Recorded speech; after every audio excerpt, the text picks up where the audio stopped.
देखेंगे section 180 of CrPC, अरे BNSS, ठीक है, जो 161 ऑफ सीआरपीसी हुआ करता था, एग्जामिनेशन ऑफ विटनेस। ठीक है, तो अभी तक का एग्जामिनेशन ऑफ विटनेस को अब बुला चुके हैं हम लोग नोटिस देके, तो अब उसका एग्जामिनेशन करेंगे। हम देख रहे हैं चैप्टर 13, ठीक है, जो चैप्टर 13 सेक्शन 173 टू 196 होता है, उसमें हम लोग जिस सेक्शन को देख चुके हैं उनको जो है एक बार रिकैप मार लेते हैं। 173 इंफॉर्मेशन फॉर कॉग्निजेबल ऑफेंस, ठीक है, कॉग्निजेबल ऑफेंस में कैसे एफआईआर होता है। 174 information about non cognizable offence, ठीक है। 175 power of police officer in cognizable offence, ठीक है।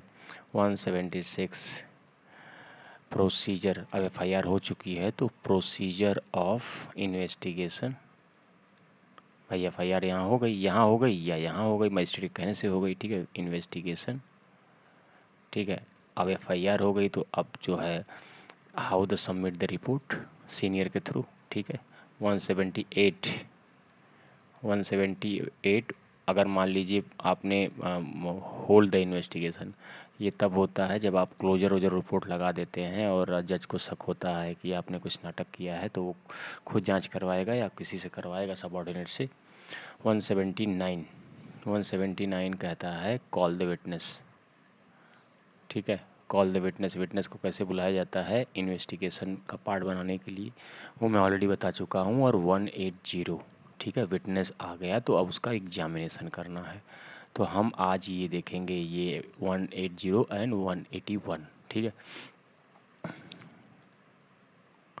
ठीक है। अब विटनेस का कुछ लिखा पड़ी होगी, कुछ लिखा जाएगा, कुछ कोई बोलेगा उसको लिखा जाएगा। तो फिर अब 181 क्या कहता है, 181 कहता है कि इसकी कितनी रिलेवेंट्री वैल्यू है, कितना रिलेवेंट है ये, ठीक है, इसकी एविडेंट्री वैल्यू कितनी है, ये इस विटनेस का जो एग्जामिनेशन आप कर रहे हो, ठीक है। तो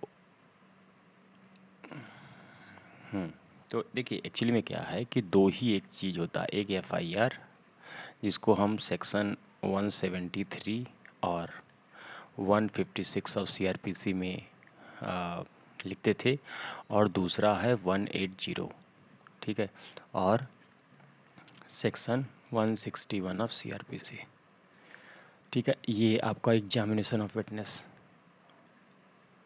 इस दोनों की अपनी एक एविडेंट्री वैल्यू होती है ड्यूरिंग इंक्वायरी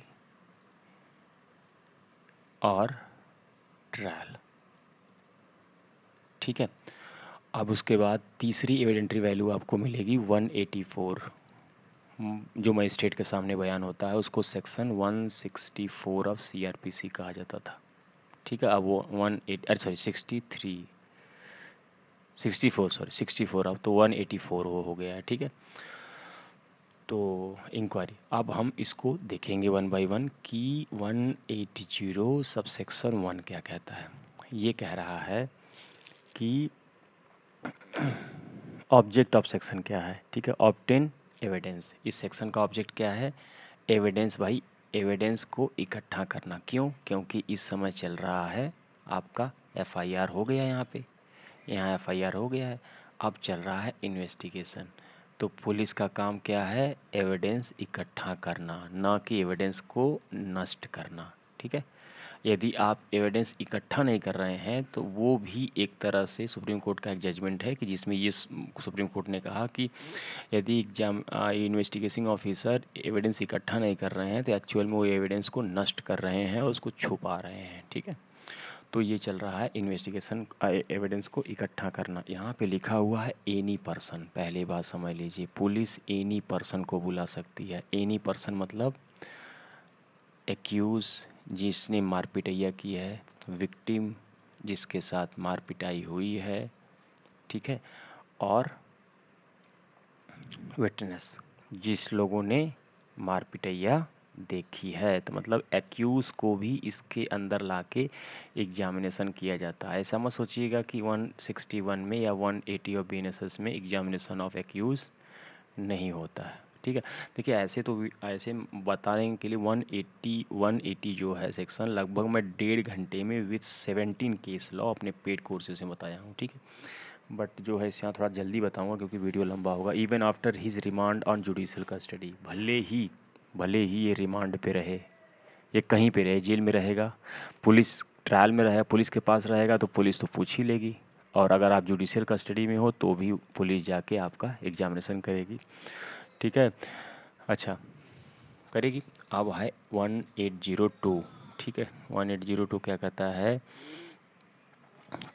1802, ठीक है, कि यदि आपसे कुछ पूछा जाएगा तो shall be bound to answer, ठीक है, बाउंड टू आंसर। इसमें एक केस लॉ मैं आपको बता देता हूँ, वो पेट का केस लॉ है आपका, Nandini Satpathy versus state of Orissa का। इसमें क्या है कि आपसे जो भी पूछा जाएगा आप उसको सच सच बताओगे, ठीक है, सब सच सच बताओगे, कुछ भी फॉल्स या मिसलीडिंग नहीं बताओगे, नॉट मिसलीडिंग। और अगर आपने ऐसा किया, गिविंग ए फॉल्स एविडेंस, अगर आपने फॉल्स दिया एविडेंस या फॉल्स कुछ भी न बताना और फॉल्स बताना ये अलग बात है। आपने बताया तो आप पे सेक्शन 229 ऑफ BNSS भारतीय न्याय संहिता और 212 भारतीय न्याय संहिता आप पे लग सकती है। हाँ, इसमें एक कॉन्ट्रैक्शन दिया है कि जिस भी बात को बताने से, जिस भी फैक्ट को बताने से सेल्फ इंक्रिमिनेशन हो रहा है, मतलब आपके भी अपराध में शामिल होने का थोड़ी भी पॉसिबिलिटी दिख रही है तो आप उसको खा जाओ, वो मत बताओ आप, ठीक है। आप चूँकि वो आपका राइट है, ठीक है, वो कॉन्स्टिट्यूशन कहता है कि आप अपने खिलाफ जो है अगर कोई भी चीज़ पूछी जा रही है उसमें आपके कुछ संदेह हो रहा है आपके खिलाफ तो आप उसको नहीं बता सकते, लेकिन आप जो भी बताएंगे फॉल्स एविडेंस नहीं बताएंगे, ठीक है। इसमें नंदिनी सतपथी का केस लॉ है, ये मैं आपको एक बार बता देता हूँ। Nandini Satpathy versus state of Orissa, ठीक है। ये जो है नंदिनी सतपथी चीफ मिनिस्टर थी उड़ीसा की, और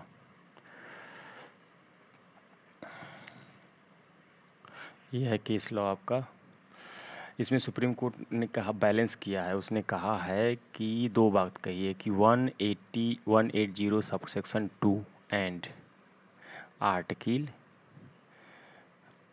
20 सब क्लॉज 3, ठीक है, नंदिनी सतपथी में बैलेंस किया है। ये करप्शन केस का मैटर था, पुलिस CBI इनको उठा के ले आई थी, इनसे पूछ रही थी, तो कह रही थी कि आप उससे कुछ भी पूछ सकते हैं लेकिन सेल्फ इनक्रिमिनेशन, अगर उनको लगता है कि ये बात बताने से, कोई बात फैक्ट बताने से उनके सेल्फ इनक्रिमिनेशन हो सकता है, वो फंस सकती हैं, तो वो उसको नहीं बताएंगे। तो उसको आर्टिकल 20 और 180 को बैलेंस करने के लिए बताया, tendency to expose criminal charges, ठीक है। तो आप जो है दो बातें, एक चीज़ है, मैं आपको एक चीज़ बताता हूँ। मान लीजिए आप इतना फैक्ट जानते हैं, ठीक है, और इतने फैक्ट में ये जो सेंट्रलाइज फैक्ट है, ठीक है, ये शो कर रहा है आपके tendency to expose,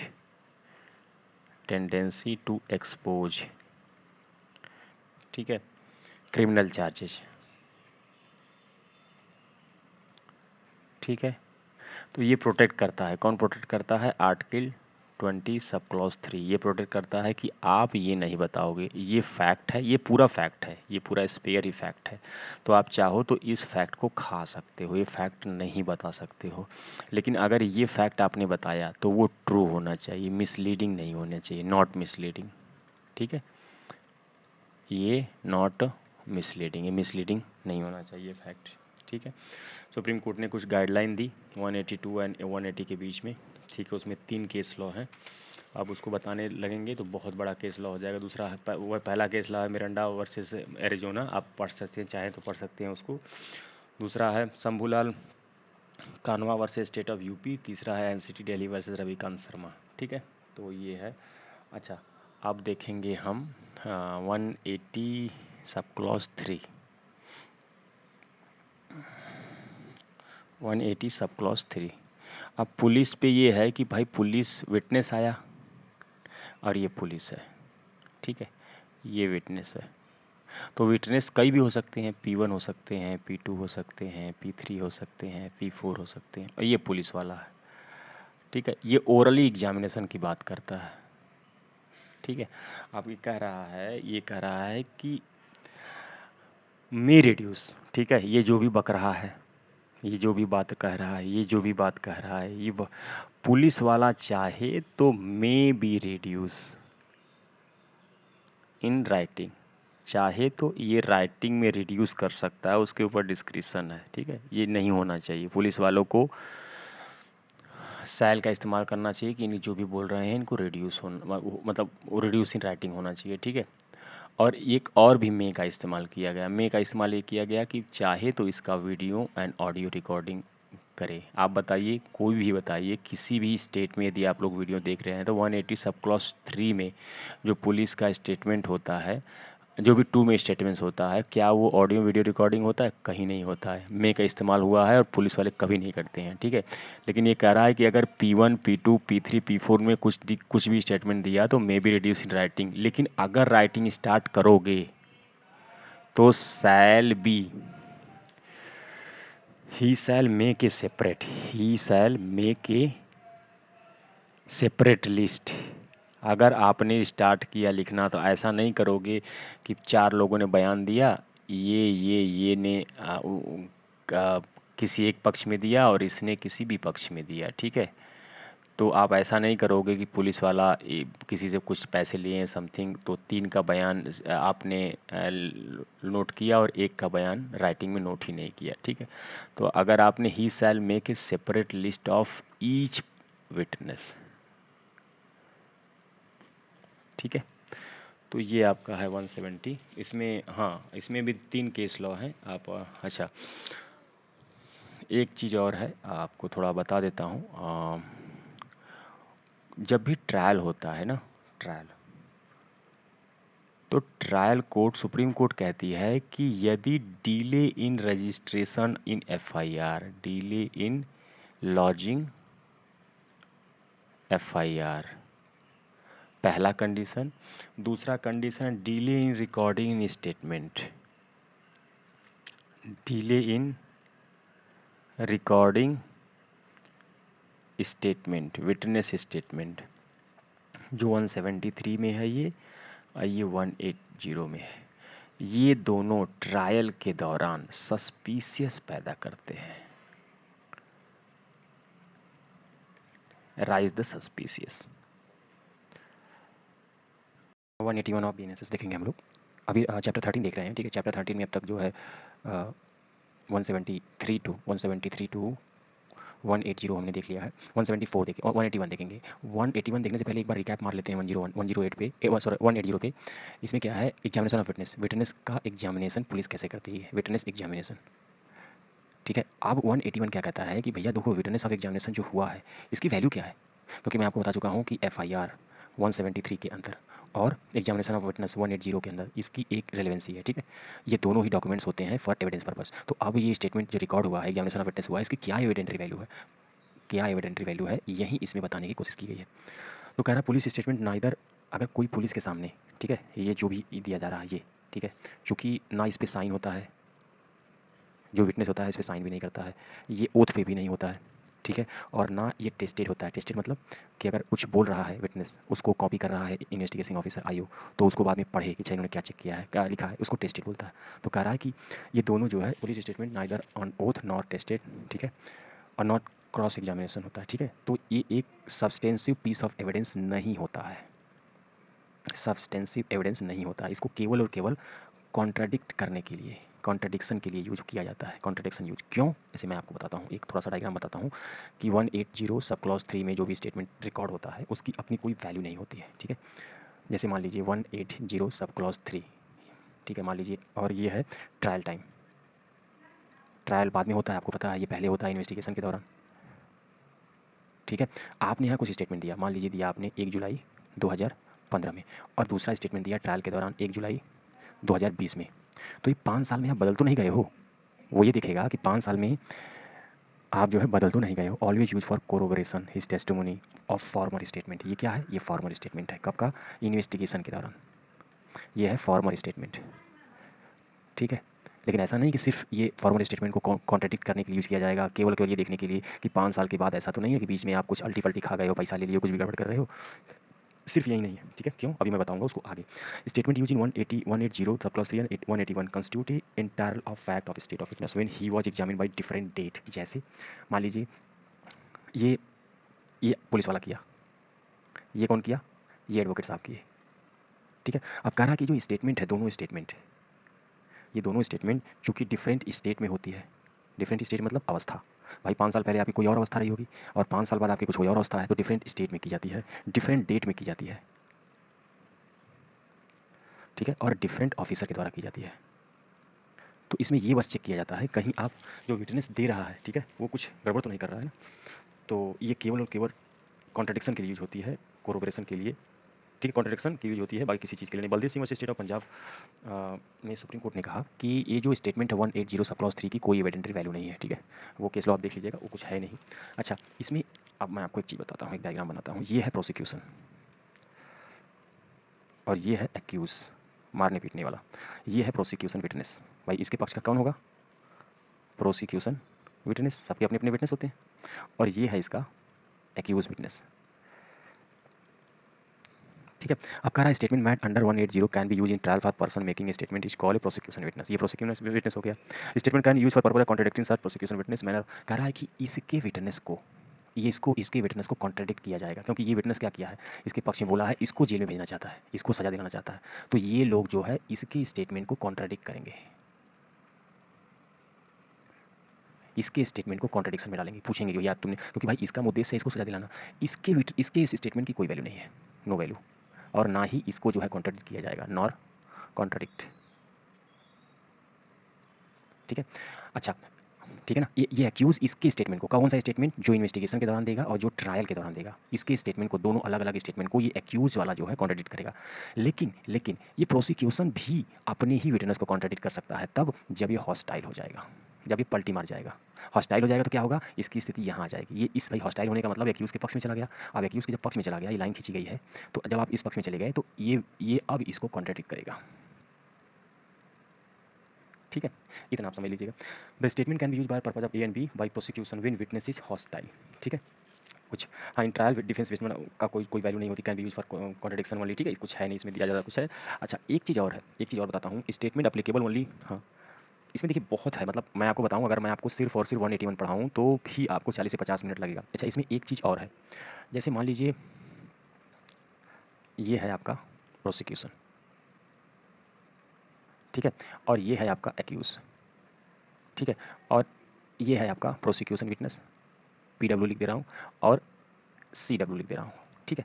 PW hostile हो गया, ठीक है? लेकिन एग्जामिनेशन के दौरान इसने ये बात इतनी, मतलब इतने स्टेटमेंट में इतना स्टेटमेंट बोला जो प्रूव हो गया, ठीक है? अब इतने स्टेटमेंट उसको बोलना था, ये पूरा खाका, लेकिन इतना स्टेटमेंट वो बोला जो प्रूफ हो गया। अब ये हॉस्टाइल हुआ तो इसकी पोजीशन इधर आ गई, ये इधर आ गई, ठीक है? तो अब ये जो प्रूव स्टेटमेंट है, ये जो प्रूव, इस प्रूव स्टेटमेंट को ये कॉन्ट्रडिक्ट करेगा। अब पूछेगा ये बताओ कि ये इतना प्रूफ हो गया है, तुम अभी तक ये बोल रहे थे, क्योंकि इन्वेस्टिगेशन के दौरान तुम मेरे पक्ष में बोल रहे थे, अभी तुम यहाँ कल्टी मार गए हो और ये जो बात बोले वो प्रूफ हो गया है, तो बताओ ये कैसे हो रहा है, ठीक है? तो इतने स्टेटमेंट को प्रोसिक्यूशन जो साइड है इसको कॉन्ट्रडिक्ट करने की कोशिश करेंगे, ठीक है? अच्छा, एक बात और बताएंगे हम आपको, इन्वेस्टिगेशन लाइक प्रोसीडिंग, बहुत सी चीज़ें हैं, 181 है, इंडियन एविडेंस एक्ट है, इसको बताने की कोशिश करूँगा। अच्छा, एक चीज़ और है कि प्रोसीडिंग, हाँ, अच्छा, कह रहा है कि ये जो बार करता है कि आप इसको सिर्फ कॉन्ट्रडिक्शन के लिए यूज़ कर सकते हैं, इसको विटनेस के लिए भी यूज़ कर सकते हैं। जैसे मान लीजिए कोई एक मैटर चल रहा है, इस मैटर में ये स्टेटमेंट आया बाई प्रोसिक्यूशन विटनेस, ठीक है? एक मैटर वन है, एक एक्यूज़ का, एक दूसरा मैटर है। इस दूसरे मैटर में जैसे मान लीजिए P1 एक्यूज़ है, इस दूसरे मैटर में भी ये P1 एक्यूज़ है, तो इसके स्टेटमेंट को यहाँ पे एज ए एविडेंस की तरह यूज़ किया सकता है, एविडेंस की तरह यूज़ कर सकते हैं, यू एविडेंस यूज्ड, ये स्टेटमेंट हुआ पूरा इसमें। लेकिन इसमें जिसका जो मैटर दूसरा है ना, उसमें ये जो एक्यूज़ है, ये जो है एक्यूज़, ये यहाँ पे भी उपस्थित होना चाहिए। अगर ये एंटायरली डिफरेंट होगा, यहाँ पे कोई एक्यूज़ दूसरा होगा, तो आप उसको यूज नहीं कर सकते, ठीक है? एक और आपको बता देते हैं डायग्राम, ठीक है? देखिए, जैसे ये FIR हुई, कॉग्निजेबल ऑफेंस 173 174 के तहत मैटर आया, ये FIR हो गई। अब इसके आगे का जो एग्जामिनेशन ऑफ विटनेस होगा, ठीक है, वो केवल कॉन्ट्रडिक्शन के लिए यूज हो सकता है, ठीक है। कभी कभी देखेंगे सुप्रीम कोर्ट इनिशियल केस उसमें कहा है कि ना कॉन्ट्रैक्शन के यूज़ कर सकते हैं, ना कोऑपरेशन के यूज़ कर सकते हैं, ठीक है, केवल कॉन्ट्रैक्शन के यूज़ कर सकते हैं, ठीक है। लेकिन एफआईआर से पहले प्री इन्वेस्टिगेशन होता है ना, प्री इन्वेस्टिगेशन टाइम भी होता है ना, वो आपका आप पढ़े हैं ना ललिता कुमारी, जिसमें प्री इन्वेस्टिगेशन करते हैं, प्री इन्वेस्टिगेशन करते हैं, कॉग्निटिव ऑफेंस को एक्सपोज करते हैं कि महसूस हुआ कॉग्निटिव ऑफेंस हुआ है तो एफआईआर करते हैं। इस दौरान जो भी स्टेटमेंट रिकॉर्ड होते हैं किसी भी आदमी का, उसको एविडेंस के लिए यूज़ कर सकते हैं। वो उसको काउंटर, वो ये स्टेटमेंट और ये स्टेटमेंट टोटली डिफरेंट है एफआईआर होने से पहले, लेकिन एफआईआर होने के बाद फिर उसकी कोई अपनी वैल्यू नहीं होगी, उसमें बदल जाएगा। Statement must be made a pending investigation on the basis of pre investigation trial, ठीक है। Statement is no bar that is use as evidence, ठीक है, ये इसको एविडेंस के तरह यूज कर सकते हैं।